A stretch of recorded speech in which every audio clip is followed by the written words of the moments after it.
L'esprit de Pâques, le sens et la signification de la Pâque. L'esprit de Pâques, l'esprit de la résurrection, l'esprit de la vie, l'esprit de vie, la puissance de Dieu. Je souhaite et espère que vous partagerez largement cet audio parce que beaucoup ne comprennent vraiment pas pourquoi Jésus devait mourir et pourquoi lui seul est la porte qui nous ouvre le chemin de la nouvelle communion avec Dieu, le ministère de la réconciliation. Seul son sang purifie le péché du monde. C'est la volonté et la grâce de Dieu à notre égard. En dehors de Jésus-Christ, il n'y a pas de possibilité de salut. Il n'y a de salut en aucune autre personne. C'est en lui seul, Jésus-Christ.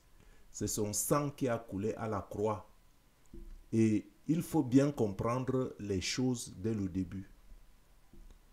Et je pense personnellement que celui qui entend cet audio doit se considérer comme béni. La loi a été donnée par Moïse afin que notre faiblesse humaine, à vouloir atteindre quoi que ce soit tout seul par nous-mêmes, soit manifeste. Je dis que la loi a été donnée par Moïse afin que notre faiblesse soit manifeste et afin que la miséricorde infinie de Dieu soit mise au grand jour et soit révélée de manière évidente aux yeux de tous. L'homme par Adam a falsifié son statut et a perdu l'image originelle de Dieu qu'il avait de Dieu à la création. Heureux donc l'homme qui reconnaît ses faiblesses, qui se reconnaît dans la faiblesse. Heureux l'homme qui reconnaît ses limites et qui trouve refuge en l'Éternel. Heureux l'homme que Dieu châtie. Ne méprise pas la correction du Dieu Tout-Puissant. Parole tirée en Job, verset 5, 17 à 18. Tous ont regardé et méprisé Jésus-Christ à la croix comme brisé, frappé et châtié par Dieu. Or, ce sont nos péchés qu'il a portés.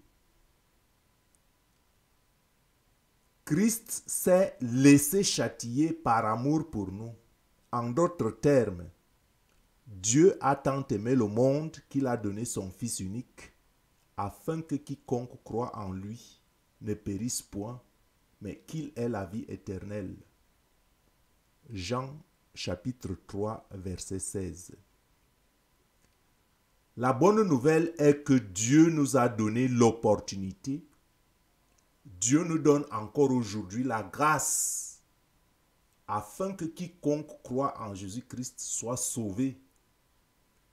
Et en cette Pâque 2022, il faut que je le rappelle, cette grâce tire vers la fin. Bientôt, les portes de la grâce vont se refermer. Alors viendra l'heure du jugement. L'heure est proche. Es-tu préparé? Es-tu préparé? Es-tu préparé? Il y a encore possibilité de se consacrer ou de se reconsacrer à Christ. Donne ta vie à Jésus. Redonne ta vie à Jésus si tu l'as déjà fait.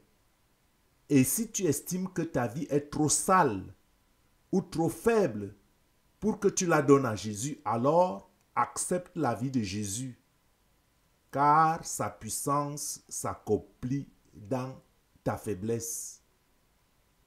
Et à ce sujet, accepter Jésus, croire en Jésus, comme lui-même l'affirme dans son évangile,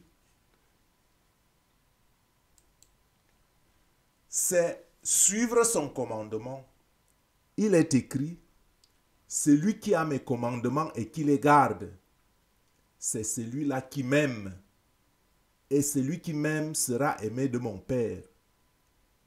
Je l'aimerai et je me ferai connaître à lui. Le Seigneur dit clairement ici que celui qui m'aime sera aimé de mon Père. Je l'aimerai et je me ferai connaître à lui. Et combien de personnes pensent aujourd'hui connaître Dieu parce qu'ils disent une prière, parce qu'ils vont à l'église? Que chacun juge sa propre conscience. En fait, croire en Jésus, c'est aimer Jésus, aimer sa parole et faire sa volonté. Suivre ses voies par le même mode de vie, en suivant et gardant ses recommandations. Jésus a guéri les malades. Il a fait beaucoup de bien jusqu'à mourir. Mourir pour nous à la croix comme un brigand et méprisé de tous. Et il n'a pas bronché et il ne s'est pas résigné jusqu'à subir l'ignominie par amour. Tout est accompli est son dernier mot à la croix. Jésus a donné volontairement sa vie pour nous réconcilier avec Dieu. Et il est écrit à ce sujet en Jean au chapitre 10, verset 18. Il est écrit, « Personne ne m'ôte la vie, mais je la donne de moi-même. J'ai le pouvoir de la donner et j'ai le pouvoir de la reprendre. Tel est l'ordre que j'ai reçu de mon Père. » Donc Jésus donne sa vie par amour pour nous racheter de la chute d'Adam et d'Ève. La chute d'Adam et d'Ève ont donné un pouvoir légal à Satan sur nos vies. Je dis et je répète, la chute d'Adam et Ève ont donné un pouvoir légal à Satan sur nos vies. Par désobéissance à Dieu et par obéissance à Satan, après la séduction, Adam et Ève, dont nous sommes la descendance par le sang, ont passé leur pouvoir de domination, le pouvoir de domination sur la terre qui leur avait été donné à l'origine par Dieu, ils l'ont passé au séducteur, ils l'ont donné à Satan. Voilà pourquoi Satan dit que tout royaume de la terre lui ont été donnés. Voilà pourquoi les choses sont comme elles sont. L'humanité rebelle aurait pu en vouloir à Adam et Ève, et non pas Dieu. Je répète que l'humanité rebelle aurait pu en vouloir à Adam et Ève, et non pas à Dieu.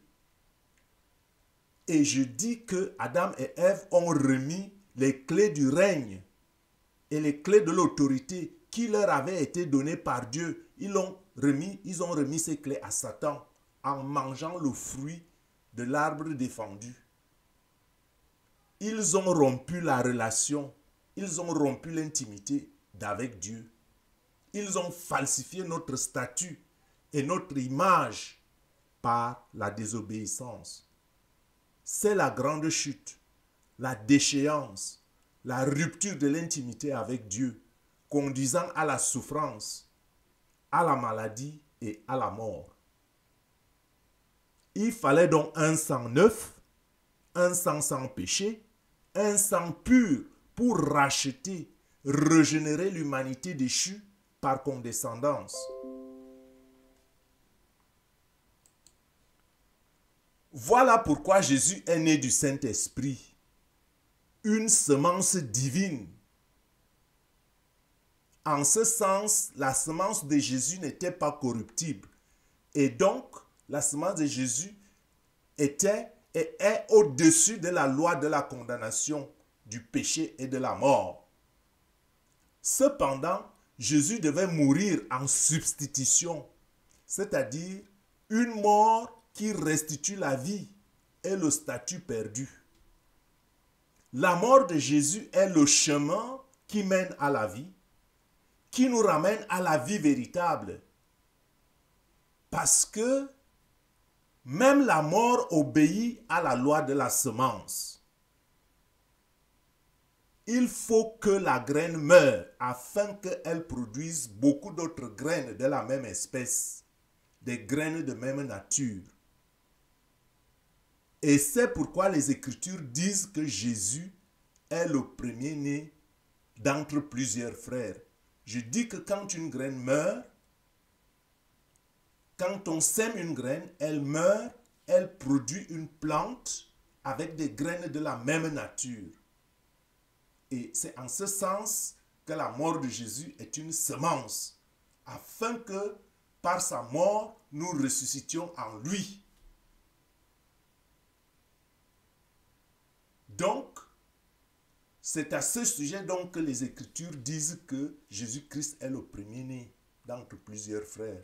Et par sa mort, quand il ressuscite, nous ressuscitons en lui. Et je voudrais lire à ce niveau ce texte important de Romains au chapitre 8, les versets 28 et 30. Car ce que Dieu a connu d'avance, il les a aussi prédestinés à être semblables à l'image de son Fils. Ce que Dieu a connu d'avance, il les a prédestinés à être semblables à l'image de son Fils, afin que son Fils fût le premier-né d'entre plusieurs frères. Et ceux qu'il a prédestinés, il les a aussi appelés. Et ceux qu'il a appelés, il les a aussi justifiés. Et ceux qu'il a justifiés, il les a aussi glorifiés. Ne me dis donc pas que je ne suis pas glorifié. Ta gloire vient encore. Continue de prier et de pratiquer les bonnes œuvres. Jeûne s'il le faut. Et raffermis-toi de plus en plus dans la foi. Et rappelle-toi surtout que ce que tu donnes librement dans l'amour, Dieu le multiplie par la loi de la semence et te le rend. Et ce qui veut dire en clair que, et qui justifie la parole de l'Écriture, celui qui donne reçoit. Combien d'entre nous le comprennent? Revenons à la signification de la Pâque, puisque c'est de ça qu'il s'agit dans cet audio. J'ai dit que la mort de Jésus obéit à la loi de la semence. Jésus est mort et ressuscité afin que les multitudes qui sont en lui par la foi retrouvent et reçoivent la vie de la résurrection en lui et avec lui, comme il est écrit en Colossiens au chapitre 2, verset 12. Ayant été ensevelis en lui par le baptême, ayant été ensevelis en lui par le baptême, nous sommes aussi ressuscités en lui et avec lui par la foi en la puissance de Dieu qui l'a ressuscité des morts. Je rappelle qu'en nous baptisant, nous consacrons notre vie à Jésus en acceptant de mourir en nous-mêmes pour vivre, pour embrasser en lui sa vie selon sa volonté. Et voilà le sens de Colossiens 2, verset 12. Ayant été ensevelis avec lui par le baptême, c'est-à-dire que le baptême doit nous amener de mourir en nous-mêmes en acceptant Jésus et en adoptant sa vie afin que nous ressuscitions avec lui. Le baptême doit donc être un acte conscient.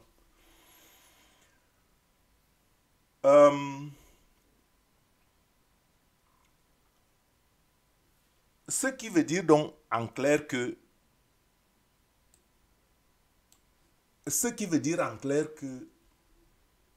nous sommes sauvés de l'enfer éternel. Si par le baptême,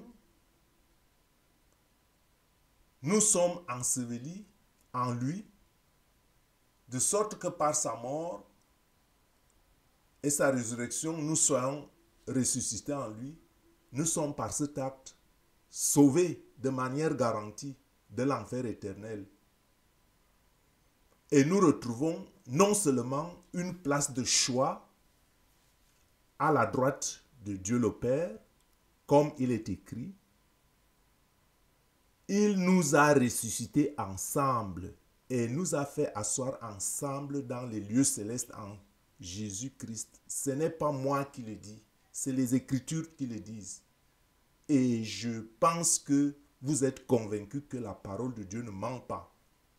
La parole de Dieu dit qu'il nous a ressuscités ensemble et nous a fait asseoir ensemble dans les lieux célestes en Jésus-Christ. Parole que vous pouvez lire vous-même en Éphésiens au chapitre 2, verset 6.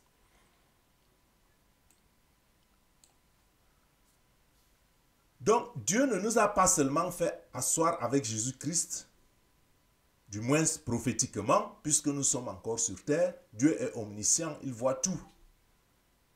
Nous sommes assis avec Jésus-Christ dans les lieux célestes.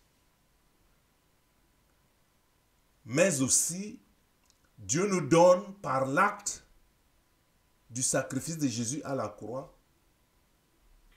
Jésus-Christ nous donne, Dieu nous donne par Jésus-Christ la vie en abondance sur terre, comme il est écrit en Jean 10, 10. Le voleur ne vient que pour dérober, égorger et détruire.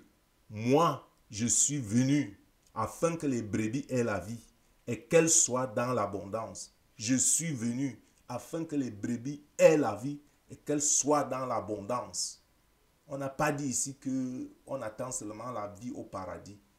Jésus dit qu'il est venu pour nous donner la vie et que cette vie soit en abondance.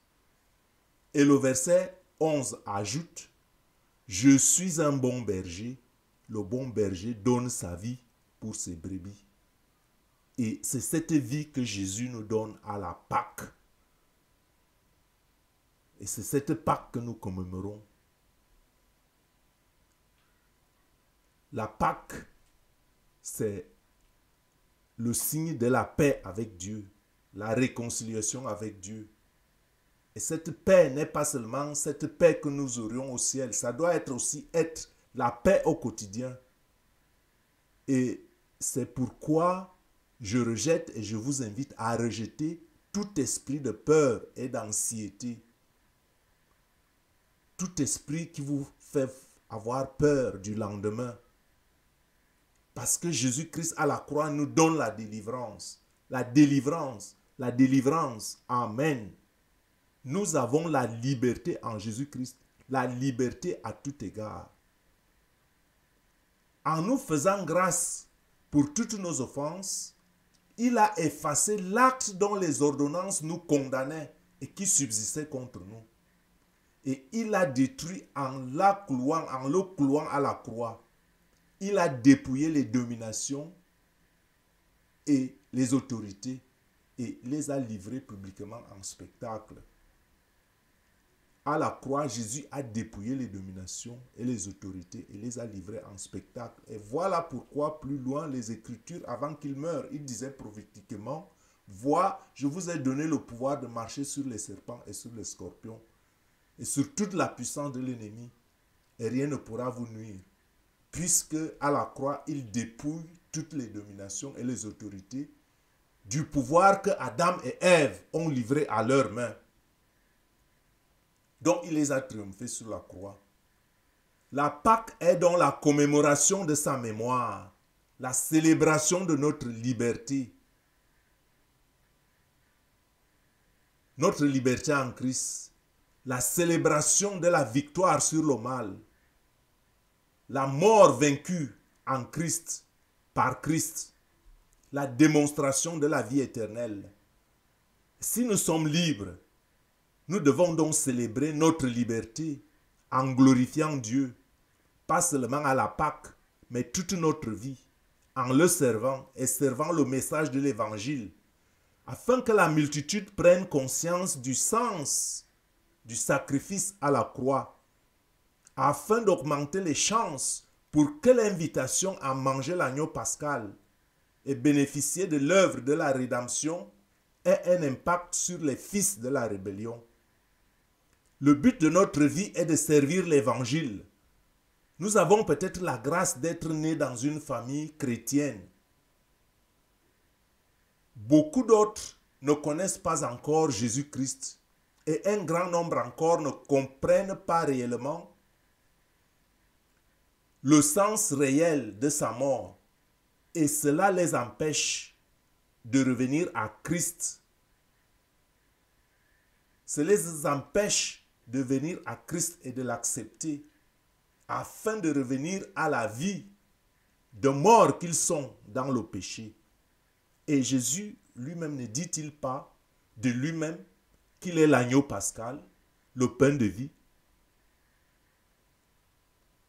Quand il dit, en Jean au chapitre 6, 54-55, « Celui qui mange ma chair et qui boit mon sang a la vie éternelle, et je le ressusciterai au dernier jour.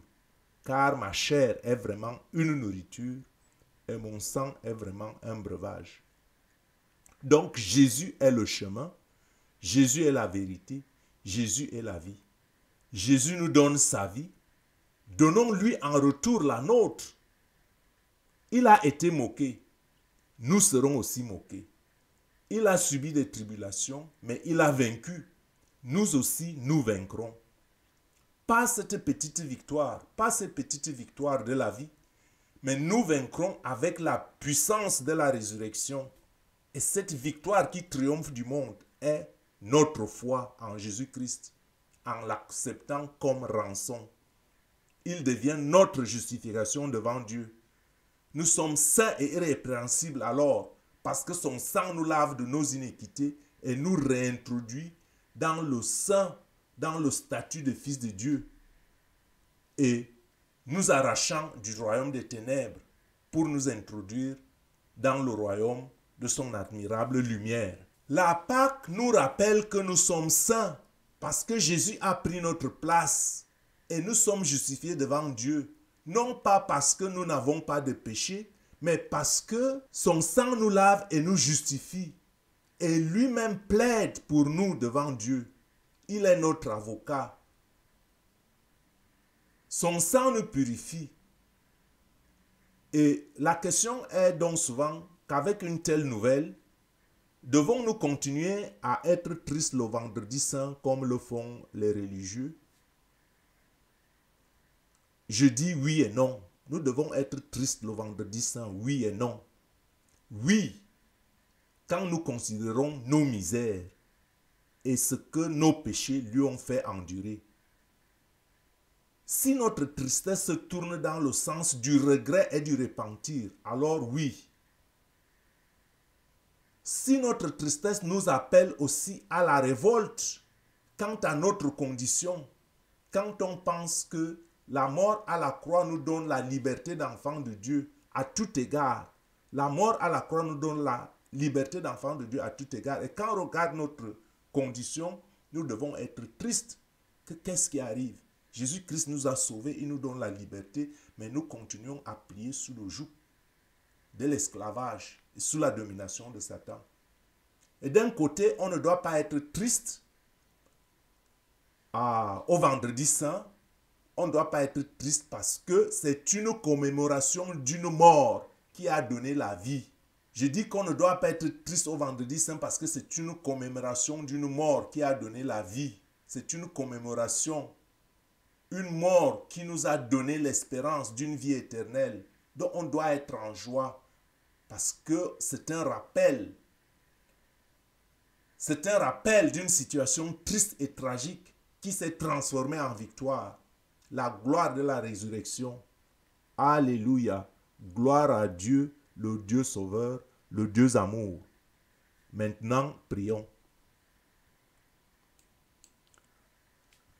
Seigneur Jésus, tu as été torturé pour que nous soyons délivrés de l'emprise du mensonge, du péché et de la mort, de l'emprise des ténèbres. Je t'accepte comme ma rançon personnelle.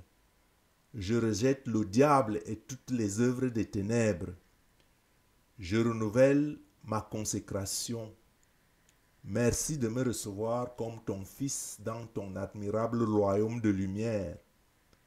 Donne-moi la force de rester fidèle aux principes de ton royaume déjà ici-bas et espérer la félicité éternelle à la droite de Dieu. Seigneur, le jour de Pâques me rappelle la victoire de la vie sur la mort.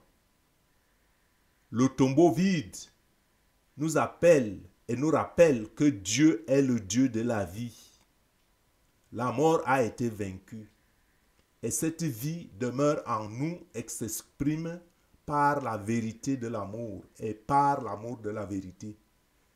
La nouvelle vie que Dieu nous donne en toi par la résurrection s'exprime en nous par la vérité de l'amour et l'amour de la vérité.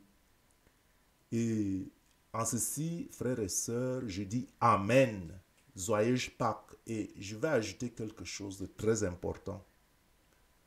Et c'est une vérité indéniable. Cette vérité est que un seul acte d'amour que vous posez est de loin supérieur à 1000 prières que vous dites. Je répète, un seul acte d'amour que vous posez est de loin supérieur à 1000 prières que vous faites. Que l'amour de Dieu habite en vous. Cet amour que Jésus-Christ, alors que nous sommes pécheurs, est mort pour nous. Faites de même pour les autres. Soyez bénis et que cette Pâque et que ce message soit un clic pour le renouvellement de notre intelligence. Soyez bénis en Jésus-Christ. Gloire à Dieu, gloire à Jésus. Merci à Jésus, merci à Dieu. Soyez bénis.